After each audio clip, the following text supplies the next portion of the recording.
Hello বন্ধুরা, তোমরা সবাই কেমন আছো? আজকে আমি যেই গল্পটা শেয়ার করতে চলেছি সেটা একটা কমেডি মুভি। এই যে মহিলাটিকে দেখতে পাচ্ছ, সে অল্প বয়সে বিধবা হয়ে যায়। তার রয়েছে 2টি মেয়ে সন্তান। মেয়ে দুটিকে নিয়ে সে পরে এক চরম বিপাকে। পাড়া প্রতিবেশীর সমস্ত ছেলেপেলে তার দিকে খারাপ দৃষ্টিতে দেখতে শুরু করে। কিন্তু হঠাৎ করেই তার বাড়িতে একদিন একটা লাশ খুঁজে পাওয়া যায়। ওই লাশটিকে গায়েব করার জন্য মহিলাটি তার 2 মেয়েকে ডেকে আনে। কিন্তু এখন প্রশ্ন হলো, এই বিধবা মহিলার ঘরে এই লাশটি কি করে এলো? মেয়েরা তার মাকে সন্দেহ করে যে তার মা পরকীয়া করে এই লোকটিকে ফাঁসিয়েছে। কিন্তু আসলেই কি তার মা দায়ী? চলুন বন্ধুরা, পুরো মুভিটা দেখে নেওয়া যাক। তবে এখানেই বলে রাখি, এই মুভিটা কিছুটা কমেডি ধাঁচের, তাই আশা করি তোমাদের খুবই ভালো লাগবে। সিনেমার একদম প্রথম দৃশ্যেই আমরা জয়াকে দেখতে পাই। সে তার স্বামীকে না জানিয়েই একা একা আইভিএফ করানোর জন্য একটা ডাক্তারের ক্লিনিকে গিয়ে হাজির হয়। সে ডাক্তারকে বলে যে যেভাবেই হোক সে স্পার্ম কালেক্ট করে নিয়ে আসবে, কিন্তু তার বর যেন এই বিষয়ে কিচ্ছু না জানে। তবে ডাক্তার তার এই আবদারে কোনোভাবে রাজি হতে চায় না, কারণ আইন অনুযায়ী কোনো মহিলা যদি আইভিএফ করাতে চায় তবে তার হাজব্যান্ড বা স্পার্ম ডোনারের লিখিত পারমিশন অবশ্যই আনতে হবে। ঠিক ওই ঝামেলা চলাকালীন সময় জয়ের ফোনে তার শ্বশুরমশাই একটা কল করে। শ্বশুরমশাই ওপাশ থেকে খিটখিটে করে বলে, তুমি ভালো করেই জানো আমি বাড়ির কাজের লোকের হাতে চা খাই না, তা সত্ত্বেও তুমি কোথায় ঘুরে বেড়াচ্ছ? জয়া তখন পরিস্থিতি সামাল দিতে বানিয়ে বানিয়ে বলতে শুরু করে যে সে মন্দিরে এসেছে। ডাক্তারের সামনে জয়ের এই মিথ্যা শুনে ডাক্তার তো পুরোই হা হয়ে যায়। জয়া আর কোনো কথা না বাড়িয়ে সেখান থেকে তড়িঘড়ি করে বের হয়ে সোজা বাড়িতে ফিরে আসে। এর পরের সিনে আমাদের সামনে আসে রেখা। সে আসলে জয়ের নিজের মা। রেখা একটা বারে কাজ করে। কাজ শেষ করে সে একটা ব্যাগ ভর্তি মদের বোতল নিয়ে নিজের বাড়ির দিকে ফিরছিল। গল্পের পরবর্তী চরিত্রটি হলো সুষমা। এরপর আমরা সুষমাকে দেখতে পাই, যে কিনা জয়ের ছোট বোন। এই সুষমার স্বভাবটা একটু অন্যরকমের। সে জয়ের বরের সঙ্গে আড়ালে পরকীয়া করে বেড়াচ্ছে। জয়ের বরের চেহারা যেমন অদ্ভুত, তার ক্যারেক্টার ঠিক তেমনই জঘন্য। সে নিজের ঘরের বউকে একদমই ফেলনা বানিয়ে রেখেছে আর নিজের শালীর সঙ্গে চুটিয়ে মজা লুটছে। এদিকে বেচারি জয়া এইসব না জেনেও বাড়ি ফিরে সবার জন্য রান্নাবান্না নিয়ে ব্যস্ত হয়ে পড়ে। রাতের বেলা দেখা যায় জয়া নিজের ফেসবুক স্ক্রল করতে করতে হঠাৎ করে একটা ভিডিও দেখে পুরো শকড হয়ে যায়। কেউ একজন তার বর এবং তার বোন সুষমার ওই গোপন ভিডিও সোশ্যাল মিডিয়ায় লিক করে দিয়েছে এবং কমেন্ট বক্সে মানুষজন ওদেরকে আচ্ছামতো গালাগালি করছে। জয়া এই নোংরা ভিডিও দেখার পরও তার বরকে ঘুম থেকে ডেকে জিজ্ঞাসাবাদ করে না যে এসব কি হচ্ছে। ঠিক এই মেন্টাল প্রেশারের মাঝে মধ্যরাতে জয়ের মা তাকে কলে আসতে বলে।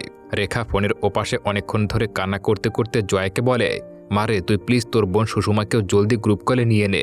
কিন্তু জয় কিছুতেই সুষমাকে কলে নিতে রাজি হচ্ছিল না, কারণ আজ রাতে সে নিজের চোখের সামনে বরের সাথে বোনের ওই নোংরা ভিডিও দেখেছে, যার কারণে সুষমার উপর জয়ের রাগ একদম চরমে। তা সত্ত্বেও মায়ের আকুতি শুনে জয়া কোনো রকমের রাগ চেপে সুষমাকে কনফারেন্সে অ্যাড করে নেয়। কল আসা মাত্রই তারা 2 বোন তাদের মায়ের কাছ থেকে একটা ভয়ঙ্কর খবর জানতে পায়। রেখা কান্নাকাটি করে জানায় যে এখন মধ্যরাতে তার ঘরের মেঝের উপরে একটা লাশ পড়ে আছে, আর সেই লাশটা অন্য কারণ নয়, তাদেরই প্রতিবেশী গুপ্তাজির। রেখা এখন কিছুতেই বুঝতে পারছে না যে এই লাশটা কিভাবে গুম করবে। এই মহাবিপদে পড়ে তার 2 মেয়ে মানে জয়া আর সুষমাকে জলদি নিজের বাড়িতে ডেকে পাঠায়। এখানে এই কাহিনীর একটা ফ্ল্যাশব্যাকে আমাদেরকে নিয়ে যাওয়া হয় বহু বছর আগে। রেখা যখন খুব কম বয়সী সুন্দরী এক তরুণী ছিল, তখন সে তার স্বামী সুকুমার সেনের সঙ্গে এই মহল্লায় প্রথম থাকতে এসেছিল। এই পাড়ায় আসার পর রেখা সবসময় একটু খোলামেলা আর স্লিভলেস ব্লাউজ পরে ঘুরে বেড়াতো, যার কারণে মহল্লার প্রত্যেকটা পুরুষের নজর সারাক্ষণ তার দিকেই থাকত। সুকুমারের এই প্রতিবেশীদের মধ্যেই ছিল একজন গুপ্তাজি, যার লাশ এখন ঘরের মেঝেতে পড়ে আছে। রেখা তার রূপের জাদু দিয়ে যতটাই ইশারা করার চেষ্টা করুক না কেন, গুপ্তাজি এতটাই একরোখা আর খাঁটি ক্যারেক্টারের মানুষ ছিল যে সে কোনোদিনও ভুল করে রেখার দিকে চোখ তুলে তাকাতো না। কিন্তু হঠাৎ করেই এক সকালে এক মারাত্মক দুর্ঘটনা ঘটে যায়। সুকুমার সেদিন বউয়ের হাতে তেল মালিশ নেওয়ার পর যেই না বাথরুমে গিয়ে ইলেকট্রিক গিজারের তার লাগাতে গেছে, অমনি করেই সাথে সাথে কারেন্টের শর্ট লেগে স্পট ডেড হয়ে যায়। এরপর কাহিনী আবারও প্রেজেন্টে ব্যাক করে।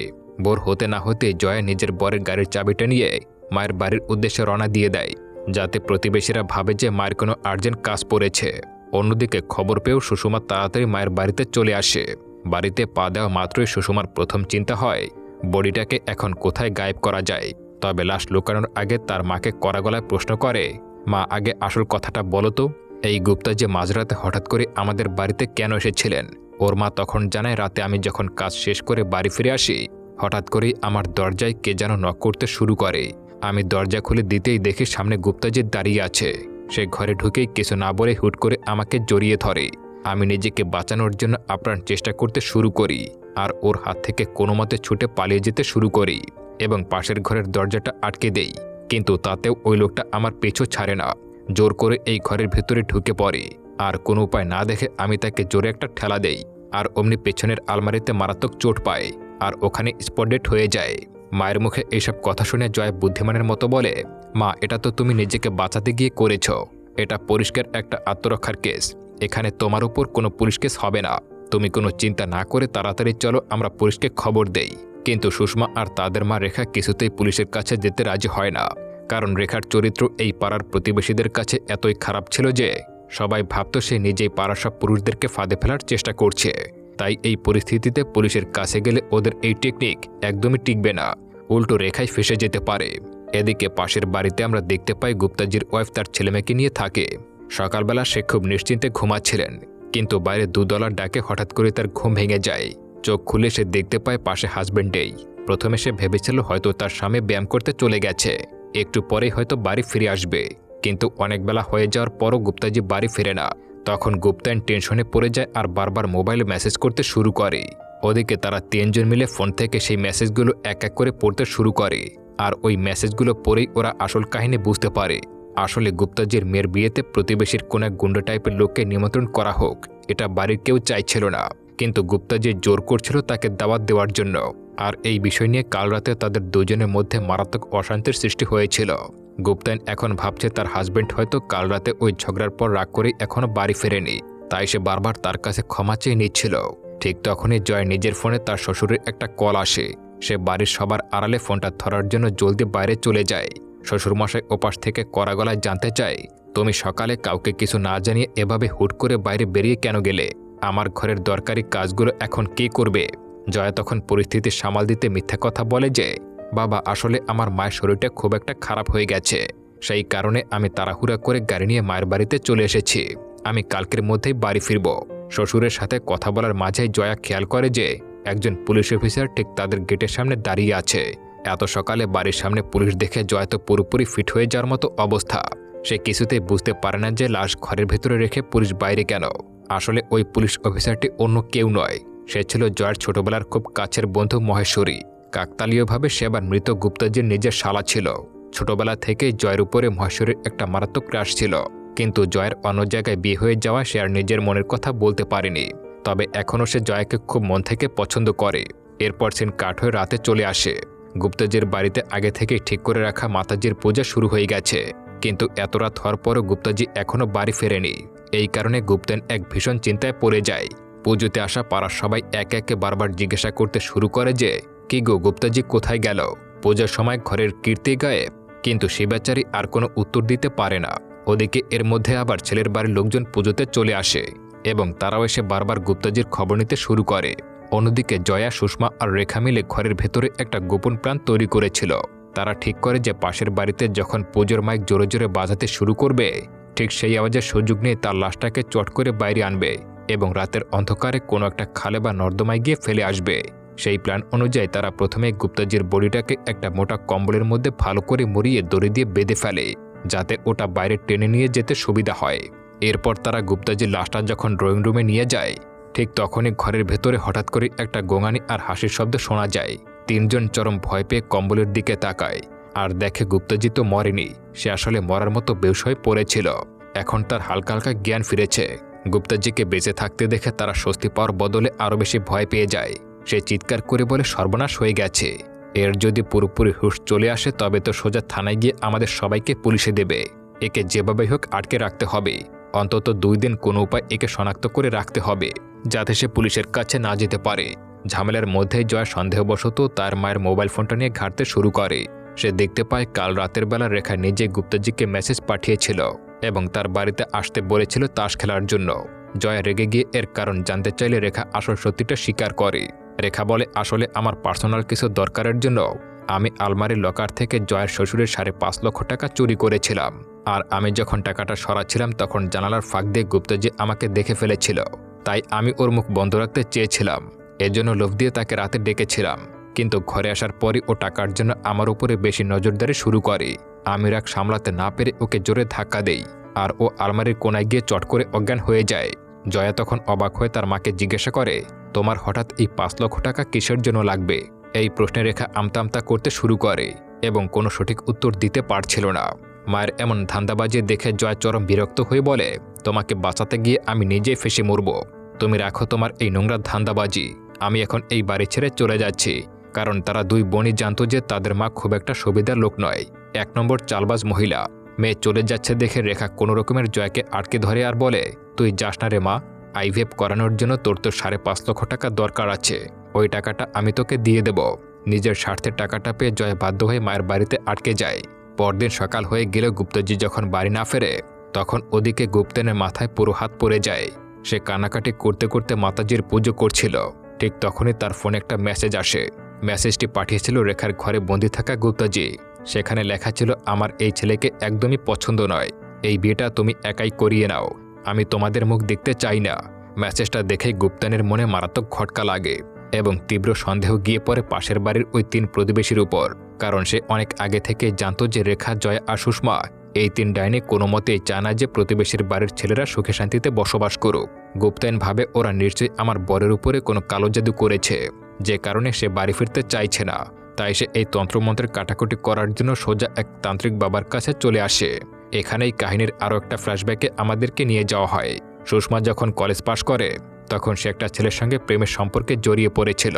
আর প্রেমের কারণে সে ছেলেটির সঙ্গে একটা কিসিং বা চুম্বন ভিডিও তৈরি করেছিল এবং সেটা সোশ্যাল মিডিয়ায় পোস্ট করে দেয়।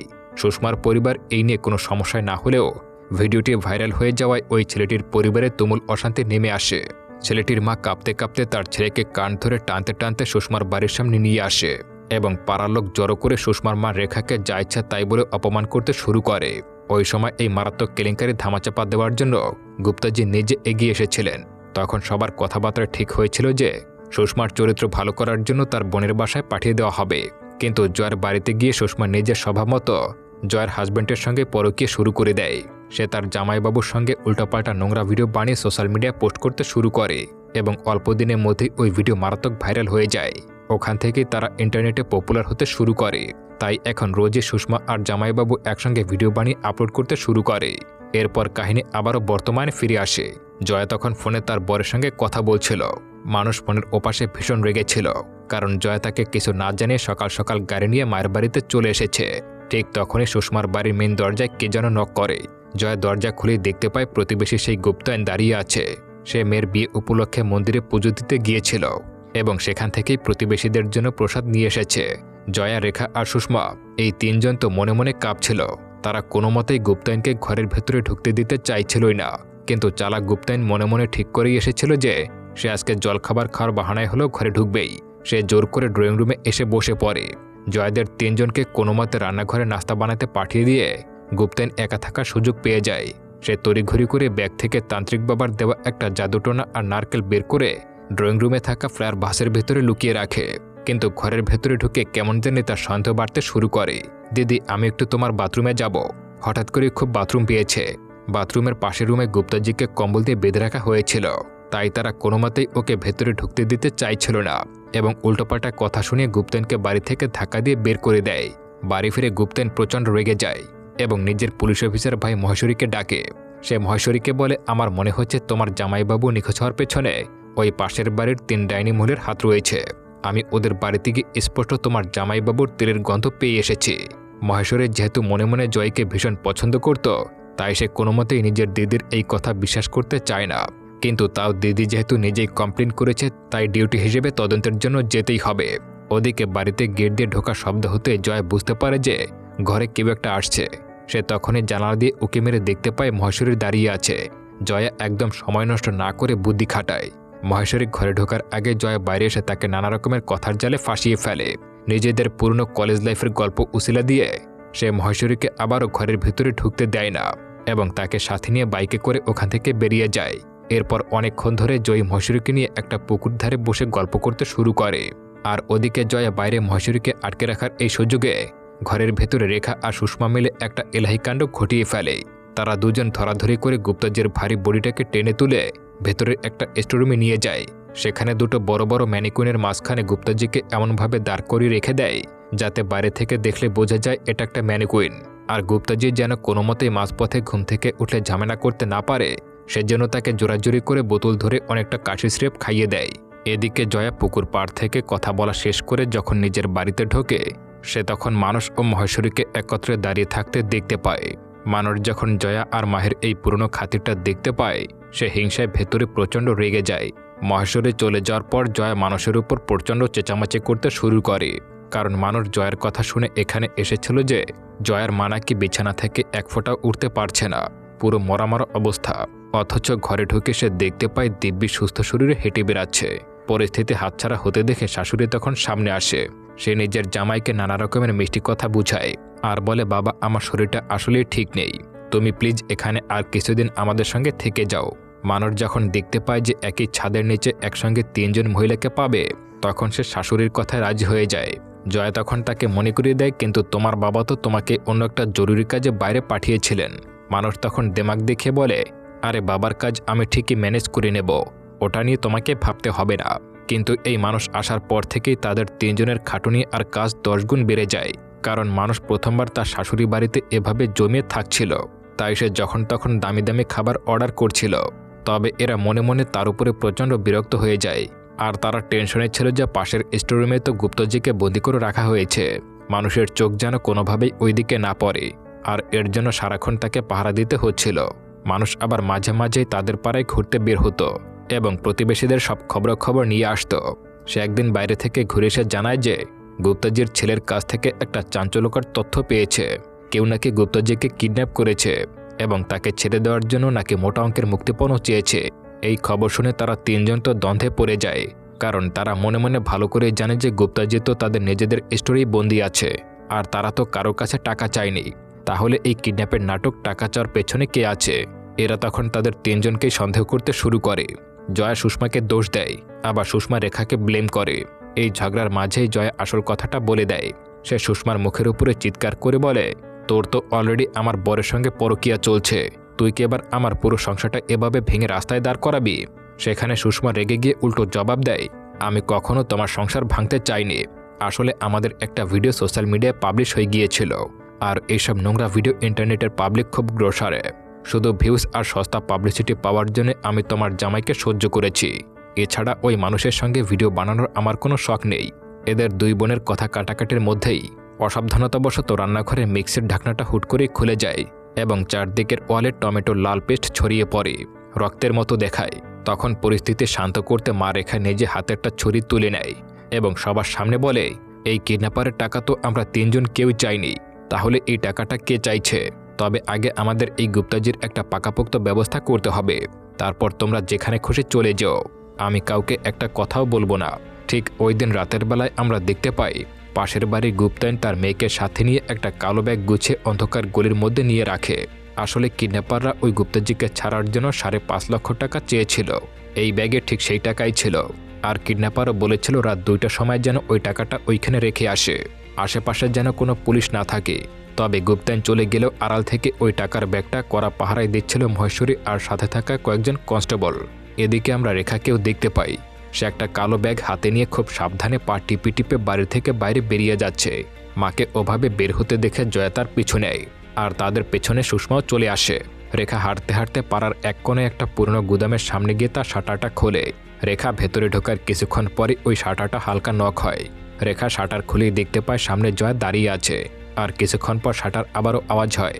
এরপর সেখানে সুষমাও ঢুকে পড়ে, কিন্তু তারা যখন নিজেদের মধ্যে কথা বলছিল, ঠিক তৃতীয়বারের মতো আবারও ওই বন্ধ শাটারে ধপধপ নক হতে শুরু করে। গভীর রাতে এই 3 জনের পেছনে আবারও কেউ চলে এলো, এই ভেবে তারা পুরো অবাক হয়ে যায়। রেখা যখন কাঁপতে কাঁপতে শাটারটা খোলে, তখন ভেতরে প্রবেশ করে এক রহস্যময় লোক, আর এই লোকটাকে দেখা মাত্রই রেখা তার 2 মেয়ের সঙ্গে তার পরিচয় করিয়ে দেয়। এই লোকটা অন্য কেউ নয়, সে হলো সুষমার নিজের আসল বাবা। রেখা আরও জানায় যে এই রহস্যময় লোকটি আসলে ভারত সরকারের একজন টপ সিক্রেট এজেন্ট, যে বিভিন্ন দেশে গিয়ে সরকারের নানা রকমের বিপজ্জনক কাজ শেষ করে এসেছে। সে এখন চাকরি দিয়ে নিজের একটা এজেন্সি খুলতে চায়, আর ওই এজেন্সি খোলার জন্য প্রচুর পরিমাণে টাকার দরকার। আর সেই টাকার একটা বড় অংশই আসলে রেখা নিজে চুরির মাধ্যমে জোগাড় করে দিচ্ছে, কারণ রেখারও ইচ্ছা তার স্বামীর সঙ্গে ওই সিক্রেট এজেন্সির পার্টনার হবে।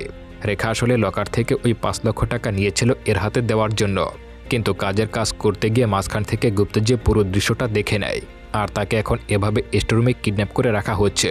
অনেক বছর পর নিজের আসল বাবাকে নিজের চোখের সামনে দেখে সুষমার চোখ দিয়ে আনন্দের জল গড়িয়ে পড়ে। এখানেই কাহিনী আবার ফ্ল্যাশব্যাকে চলে যায়।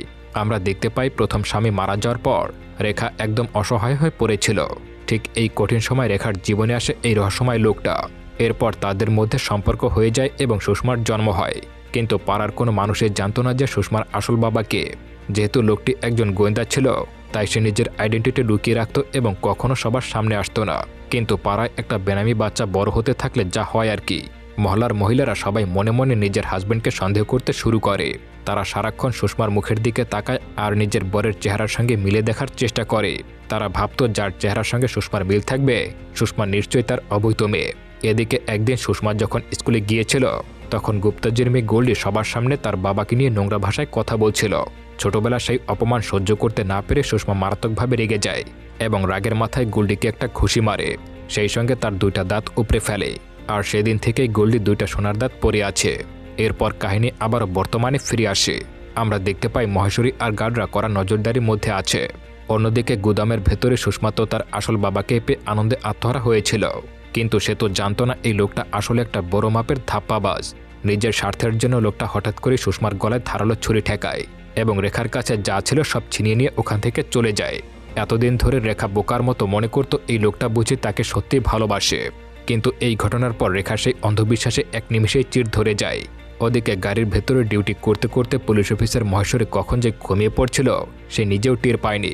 মাঝরাতে যখন তার ঘুম ভাঙে সে বাইরে গিয়ে দেখতে পায় কে বা কারা পুলিশের চোখ ফাঁকি দিয়ে ওই 5.5 লাখ টাকার ব্যাগ নিয়ে অলরেডি চলে গেছে। টাকা আর বাবা 2টাকেই হারিয়ে সুষমা তার বাড়িতে ফিরে আসে। তখন সুষমা ক্ষোভে নিজের মাকে দোষারোপ করতে শুরু করে। সে চিৎকার করে বলতে থাকে, আজ শুধু তোমার ওই নোংরা ভুলের জন্য আমার জীবনের এই করুণ অবস্থা। ছোটবেলা থেকেই আজ পর্যন্ত এই সমাজ আমার বাবাকে নিয়ে নানা রকমের কটু কথা শুনিয়েছিল। তোমার এই খামখেলের জন্য আমার পুরো লাইফটাই শেষ হয়ে গেছে। এদিকে জয়াও এই সুযোগে তার মাকে আচ্ছা রকমের কথা শোনাতে শুরু করে। সে বলে, তুমি এই বুড়ো বয়সেও পাড়া সবাইকে পাগল করছো। ওদিকে তাদের নিজেদের মধ্যে এরকমের মারাত্মক ঝগড়া চলছিল। ঠিক সেই মুহূর্তেই ঘটে আর এক কাণ্ড। স্টোররুম থেকে দেখা যায় কাশির সিরাপের নেশা কেটে গিয়ে গুপ্তাজির পুরোপুরি জ্ঞান ফিরে এসেছে। সে কোনো মতে ড্রয়িং রুমে এসে হাজির হয়।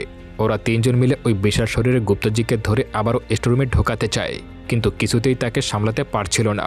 শেষে 3জনে মিলেও যখন ওই 1 লাখ গুপ্তাজিকে গায়ের জোরে ঠেকাতে পারছিল না, তখন জয়া আর কোনো উপায় না দেখে তার হাতে থাকা ওই নারকেলটা তুলে নেয়, যেটা গুপ্তেনের পুজো করা তন্ত্রমন্ত্র করা নারকেল ছিল এবং ওরা ফুলদানির ভেতরে লুকিয়ে রেখেছিল।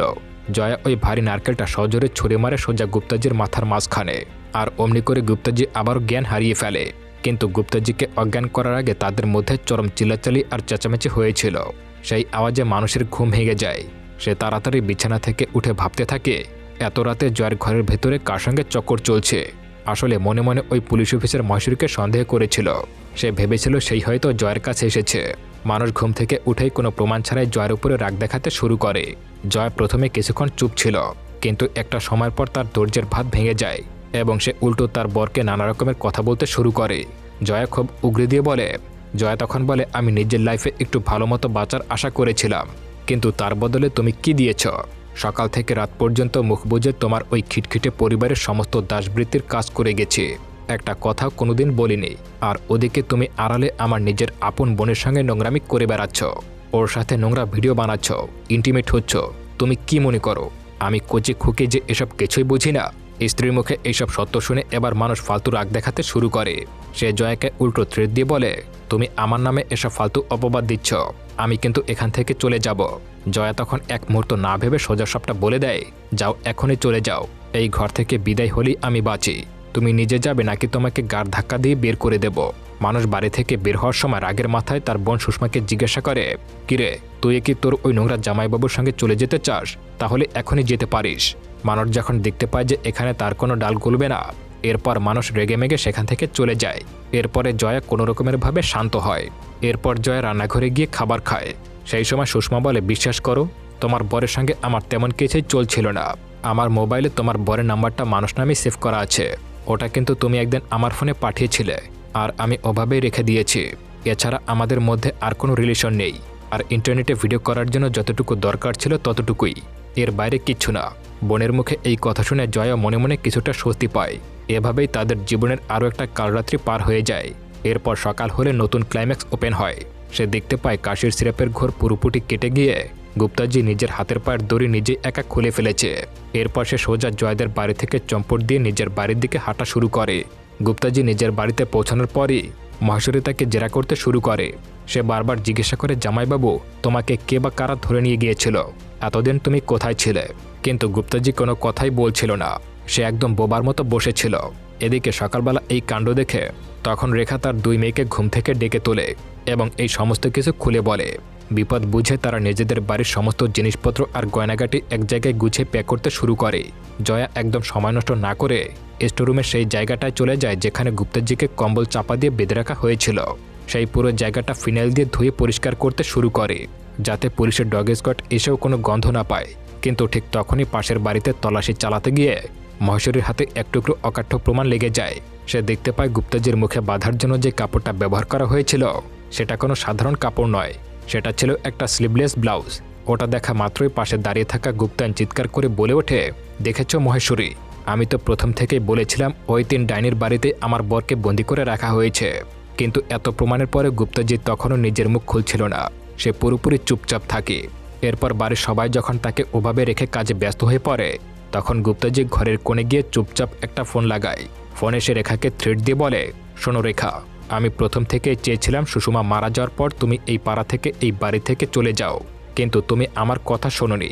এবার তুমি আর তোমার মেয়েরা আমার সঙ্গে যেটা করেছ সেটা কিন্তু কোনো ক্ষমা নেই। আমি যদি কোনোভাবে মুখ খুলে মহেশ্বরীকে সব বলে দেই তবে তোমরা 3 জন জেলের ঘানি টানবে, আর তোমরা জেলে গেলে এই পুরো প্রপার্টি আমার দখলে চলে আসবে। তার থেকে ভালো আমি তোমাকে এখন একটা শেষ সুযোগ দিচ্ছি। তুমি তোমার 2 মেয়েকে নিয়ে এই পাড়া থেকে এখনই চিরকালের জন্য বিদায় হও, আর এই বাড়িটা যাওয়ার আগে আমার নামে লিখে দিয়ে যাও। গুপ্তাজির এই ভয়ঙ্কর কথা শুনে মনে মনে মারাত্মক ভয় পেয়ে যায়। সে কাঁদতে কাঁদতে তার 2 মেয়েকে বলতে শুরু করে, তোরা আর এখানে থাকিস না, তোদের যার যেখানে সুবিধা হয় চলে যা। আমার যত গয়নাগাটি আছে সব তোরা নিয়ে নে। আমি একাই পুলিশের কাছে গিয়ে সারেন্ডার করে দিচ্ছি। আমি নিজের গায়ে সব দোষ তুলে নিলে অন্তত তোরা 2 জন বেঁচে যাবি। তখন আমরা আরও একটা পুরনো ফ্ল্যাশব্যাক দেখতে পাই। রেখার প্রথম স্বামী মারা যাওয়ার পর তখন সংসার চালানোর জন্য রেখা এই বাড়িতে একটা সাইবার ক্যাফে খুলেছিল। ওই সাইবার ক্যাফেতে সারাদিন অল্প বয়সী ছেলেরা গেম খেলার জন্য আসতো। এটা দেখে পাড়ার কিছু হিংসুটে লোক তাদের পিছু গুন্ডা লেলিয়ে দেয়। তখন জয়া আর সুষমা দুজনেই খুবই ছোট ছিল। এদিকে ওই লোকগুলো তাদের অনুপস্থিতিতে বাড়িতে প্রচণ্ড ভাঙচুর করতে শুরু করে। সাইবার ক্যাফের সমস্ত দামি দামি কম্পিউটার তারা পিটিয়ে তছনছ করে দেয়। রেখা তখন নিজের 2 ছোট্ট মেয়েকে বাঁচানোর জন্য পালিয়ে যায়। বাইরে ভাঙচুর আওয়াজ শুনে 2 বোন ঘরের ভেতরে মারাত্মক ভয় পাচ্ছিল। মেয়েদের মন থেকে সেই ভয় কাটানোর জন্য রেখা তখন পকেট থেকে একটা লুডুর ছক্কা বের করে এবং তারা 3 জনে মিলে সেই ঘরের মেঝেতে লুডু খেলতে আরম্ভ করে। জয়া তখন ছোট হলেও বুঝতে পারছিল যে তাদের উপরে বড় বিপদের মেঘ ঘনাচ্ছে। সে তার মায়ের হাত ধরে শক্ত করে বলে, আমরা এখান থেকে কোথাও যাব না, এটাই আমাদের বাড়ি, আমাদের তাড়ানোর সাধ্য কারণেই। এই বলে তারা 3 জনে আবারও লুডু খেলায় মগ্ন হয়ে যায়। অন্যদিকে গুপ্তাজির বাড়িতে তার মেয়ের বিয়ের অনুষ্ঠান চলছিল। বাড়িতে একমাত্র গুপ্তায়ন ছাড়া আর কেউ ছিল না, কারণ সে ঘরের কাজ সামলাচ্ছিল। এই ফাঁকা বাড়ির সুযোগ নিয়ে সন্ধ্যার দিকে রেখা একটা নতুন শাড়ি পরে ওল্ড স্টাইলে সেজেগুজে সোজা গুপ্তার বাড়িতে চলে যায়। রেখা সেখানে গিয়ে গুপ্তাজিকে ইশারা করে বলে সে যেন চুপিচাপি তাদের বাড়িতে চলে আসে। গুপ্তাজি এই সুযোগের অপেক্ষায় ছিল। সে পা টিপে টিপে জয়দের বাড়িতে পৌঁছানো মাত্রই ঘরের ভেতরে দৃশ্য দেখে হা হয়ে যায়। সে দেখতে পায় তারা 3 জন নাইট ড্রেস পরে তার জন্য ওয়েট করছে। এতদিনে মনিলভ তার মুখ থেকে বেরিয়ে আসে। সে কামুক চোখে রেখার দিকে তাকিয়ে বলে, আমি তো এতদিন ধরে শুধু তোমাকেই উপভোগ করতে চেয়েছিলাম, কিন্তু তোমার ওই দেমাক আমি কোনোদিন ছুঁতে পারিনি। আজ যখন একসঙ্গে 3 জনকে কাছে পেয়েছি তখন আমার শখটা পূরণ হবে। সে তাদের 3 জনকে হুকুম দিয়ে বলে, তোমরা এখন আমার সারা গায়ে তেল মালিশ করে দেবে, আর মালিশ করার সাথে সাথে তোমরা আমার সামনে নাচবে। নিজেদেরকে বাঁচাতে আর গুপ্তাজিকে ফাঁদে ফেলতে ওরা রাজি হয়ে যায়।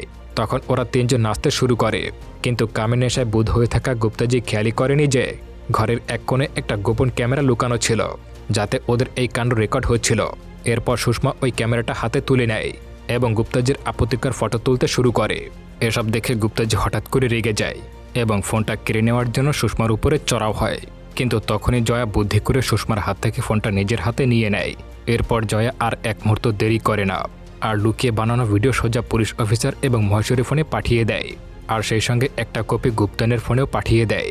ওদিকে গুপ্তানের মেয়ে যখন বরের বাড়িতে আনন্দ করছিল, ঠিক তখনই তার মায়ের ফোনে আসা সেই নোংরা ভিডিও নোটিফিকেশন অন হয়ে যায়। সে স্ক্রিনে নিজের বাবাকে দেখতে পায় এবং লজ্জায় ভেঙে পড়ে এবং নিজের বরকে ওই ভিডিও দেখাতে শুরু করে। সঙ্গে সঙ্গে বরযাত্রীরা রেগে আগুন হয়ে যায় এবং তারা রেখাদের বাড়ির দিকে হাজির হয়। আর ঘরে ঢোকা মাত্রই দেখতে পায় গুপ্তাজি সেখানে রেখার উপরে চেঁচামেচি করছিল এবং প্রপার্টি নিজের নামে লিখে দেওয়ার জন্য ভয় দেখাচ্ছিল। গুপ্তাজিকে ওভাবে চিল্লাতে দেখে সুষমা তখন কড়া গলায় বলে, অনেক হয়েছে গুপ্তাজি, এবার নিজের মুখটা বন্ধ করো। এই যে তোমার নোংরা ভিডিও সবাই দেখে ফেলেছে, এটা যদি এবার আমি সোশ্যাল মিডিয়ায় আপলোড করে দেই তবে সমাজে মুখ দেখানোর মতো অবস্থা তোমার থাকবে না। এখানে সবার সামনে পুরো আসল সত্যটা খোলসা করে দেয় রেখা। সে বলে কিভাবে সেদিন রাতে গুপ্তাজি নিজেই কুপ্রস্তাব নিয়ে তাদের বাড়িতে এসেছিল এবং জোর করে তাদের উপর অত্যাচার করার চেষ্টা করেছিল। আর তার সেই নোংরা লালসা থেকে নিজের ইজ্জত বাঁচানোর জন্যই তারা তিনজন মিলে গুপ্তাজিকে ধাক্কা দিয়ে ফেলে দিতে বাধ্য হয়েছিল, যার কারণে সে মাথায় চোট পেয়ে বেহুশ হয়ে যায়। সেই সঙ্গে আমরা ফ্ল্যাশব্যাকে দেখতে পাই বেচারি রেখার কোনো দোষই ছিল না। খুব কম বয়সে যখন তার স্বামী সুকুমার মারা যায়, লম্পট গুপ্তাজি তখন থেকেই রেখার পেছনে পড়েছিল। রেখা যাই করত গুপ্তাজি তার পেছনে লেগেছিল। এর জন্য সে সবসময় কলোনির সবার থেকে নিজেকে আড়াল করে রাখত, বিশেষ করে এই কামু গুপ্তাজির কাছ থেকে। বাইরে থেকে রেখাকে যতই মডার্ন দেখাক না কেন, ভেতরে ভেতরে সে মারাত্মক অসহায় ছিল। আর সেই একাকিত্বের চরম সুযোগে রহস্যময় ওই লোকটা তাকে ধোঁকা দিয়ে চলে যায়। মা হিসেবে কিন্তু রেখার সঙ্গে কারোর তুলনাই হয় না। সে সমাজ আর গুন্ডাদের সঙ্গে লড়াই করে এক হাতে দুই মেয়েকে আগলে রেখেছে। এখন বাকি থাকে শুধু একটাই রহস্য, তাহলে কিডন্যাপার সে যে ওই 5.5 লক্ষ টাকা কে হাতিয়ে নিয়েছে। এর উত্তর মেলে কয়েক সপ্তাহ পরের একটি দৃশ্যে। এখন পরিস্থিতি পুরোপুরি শান্ত। তারা তিনজন মিলে টিভি দেখছিল। হঠাৎ করেই তারা একটা রিয়েলিটি শো দেখতে পায়। আর সেখানে স্টেজের উপর মাইক্রোফোন হাতে নিয়ে দাঁড়িয়ে আছে গোল্ডি, যে কিনা গুপ্তাজির নিজের মেয়ে।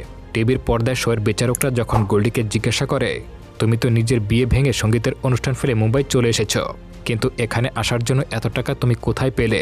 তখন গোল্ডি হাসি মুখে উত্তর দেয়, আসলে আমার মা আমার অনিচ্ছায় বিয়েটা দিয়ে দিচ্ছিলেন, তাই আমি নিজের জমানো পকেট মানি আর বাড়ির আলমারি থেকে টাকা বাঁচিয়ে ওই 5.5 লক্ষ টাকা ব্যাগ ভর্তি রাতারাতি পালিয়ে এসেছি। আমি আর কোনোদিনও ওই বাড়িতে ফিরে যাব না, কারণ আমি এখন নিজেই নিজের স্বপ্ন পূরণ করব। গোল্ডির এই কথা শুনে তারা সবাই হেসে ওঠে। তারা বুঝতে পারে যে আসলে গোল্ডি নিজেই নিজের বাবাকে কিডন্যাপ করার নাটক সাজিয়ে ফোন করেছিল এবং নিজের মায়ের কাছ থেকে 5.5 লক্ষ টাকা মুক্তিপণ হিসেবে হাতিয়ে নিয়েছিল। আর এভাবে 5.5 লক্ষ টাকার রহস্যটা এখানে সমাধান হয়ে যায়। বন্ধুরা, কেমন লাগলো ভিডিও অবশ্যই কমেন্ট করে জানাবেন। আর আপনারা কি এই ধরনের ভিডিও দেখতে পছন্দ করেন তাও কমেন্ট করবেন। আমি সচরাচর ভিডিও ছোট করার চেষ্টা করি। পরবর্তী ভিডিও দেখার আমন্ত্রণ জানিয়ে আজকের মতো এখানেই বিদায় নিচ্ছি। খোদা হাফেজ।